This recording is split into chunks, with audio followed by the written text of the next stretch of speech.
Some crimes leave behind more questions than answers. Some cases seem impossible to solve, and some killers are never caught. Tonight, we bring you one of the most chilling true crime cases in history. Stay until the end, but be warned, this story is not for the faint of heart. The unsolved mystery of the boy in the box. On February 21st, 1957, a college student wandering through the woods in Fox Chase, Philadelphia, stumbled upon something that would haunt investigators for decades. A cardboard box sat near the side of the road. At first, it looked like nothing, a discarded container from a JCPenney store.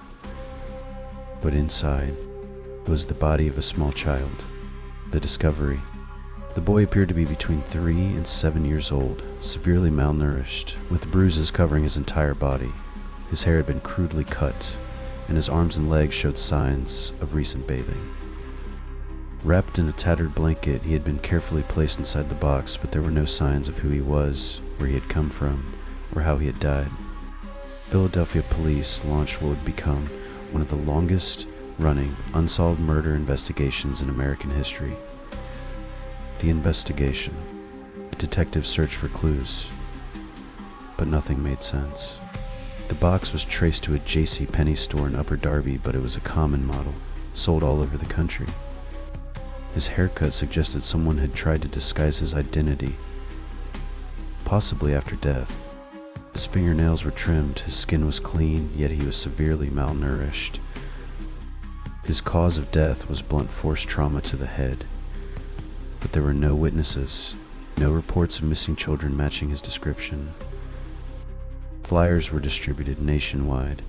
Over 400,000 posters of the boy's face were placed in gas stations, post offices, and police stations.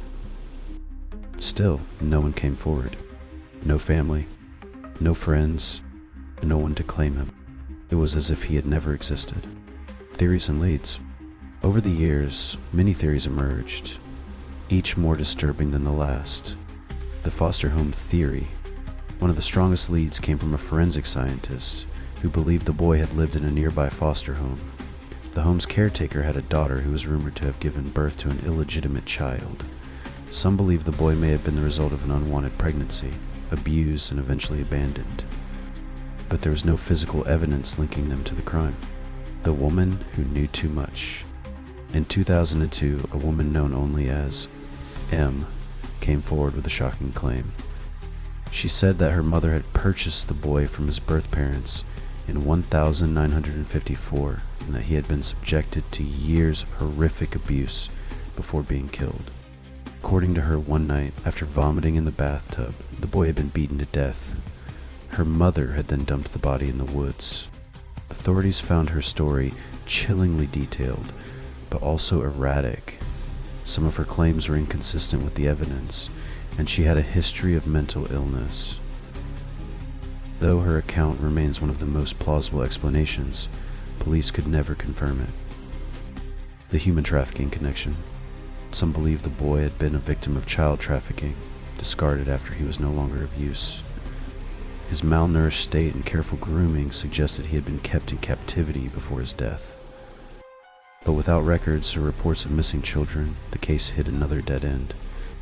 DNA breakthrough, but still no answers. Yes. For decades, the boy in the box was buried under a gravestone that read, America's Unknown Child. But in December 2022, after 65 years, investigators finally identified him through DNA analysis. His name was Joseph Augustus Zarelli. He had been born in 1953, and through forensic genealogy, authorities even identified his living relatives. But his parents, who are now deceased, never reported him missing. Even with his name, the most important question remains unanswered. Who killed Joseph Augustus Zarelli? To this day, the case remains unsolved. Some mysteries take a lifetime to solve. Some names are lost for decades, and some crimes will haunt us forever. What do you think happened to Joseph Augustus Zarelli? Let us know in the comments, and if you want more chilling true crime stories, be sure to like, subscribe, and join us next time, if you dare.